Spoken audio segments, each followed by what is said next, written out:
अस्सलाम वालेकुम दोस्तों। एक न्यूज़ मैं क्या ਤੁਹਾਨੂੰ ਦੱਸਾਂ ਫਨੀ ਜੀ ਕਿ ਇਹ ਜਿੱਦਾਂ ਸਾਡੇ ਬਗਲੋਲ ਨੂੰ ਹੱਥ ਫੜ ਕੇ ਖਿੱਚੀ ਫਿਰਦੇ ਨੇ। ਇੱਕ ਤਾਂ ਉਹਨਾਂ ਨੂੰ ਹੈਗਾ ਕਿ ਕਿਸੇ ਦੀ ਜੇਬ 'ਚੋਂ ਪੈਸੇ ਨਾ ਕੱਢ ਲਵੇ। ਦੂਸਰਾ ਇਹਨੇ ਜਿਹੜਾ ਕੋਟ ਪਾਇਆ ਅਤੇ ਜਿੱਦਾਂ ਇਹਨੂੰ ਘਸੀਟ ਕੇ ਲਿਆਉਂਦੇ ਪਏ ਆ।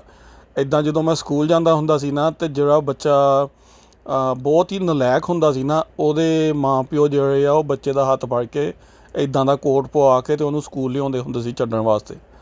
ਅਤੇ ਤੀਜਾ ਗਿਆ ਸੀਗਾ ਇਹ ਕਿ 100-200 ਮਿਲੀਅਨ ਕੋਈ ਇਮਦਾਦ ਮਿਲੇਗੀ, ਕੋਈ ਗੰਦਮ ਮਿਲੇਗੀ, ਤੇਲ ਮਿਲੇਗਾ। ਅਤੇ ਉਹਨਾਂ ਨੇ ਉਹਨੂੰ ਗੈਸ ਪਾਈਪਲਾਈਨ ਦੇ ਕੇ ਜਿਹੜਾ 5-6 ਸਾਲ ਲੱਗਣੇ ਆ, ਉਹ ਪਤਾ ਨਹੀਂ ਆਉਣੀ ਵੀ ਕਿ ਨਹੀਂ, ਉਹਦਾ ਲਾਰਾ ਲਾ ਕੇ ਅਤੇ ਉਹਨੂੰ ਕਿਹਾ ਕਿ ਚੱਲ ਹੁਣ ਤੂੰ ਘਰ ਚੱਲ ਜਾ। ਅਤੇ ਉਹ ਜਿੱਦਾਂ ਬੱਚੇ ਨੂੰ ਤੁਸੀਂ ਲਾਲੀਪੋਪ ਦੇ ਦਿਓ ਨਾ, ਤਾਂ ਉਹ ਮੂੰਹ 'ਚ ਲੈ ਕੇ लालीपॉप तो वो भज्जा फिरदा खुश होंदा। हूँ आके मैंने उन दोस्तों से और भाइयों से कहा कि हमें कुछ दें, हमारी कुछ मदद करें। मैं मांगने नहीं आया, तो उन्होंने मुझे गैस का पाइप दे दिया।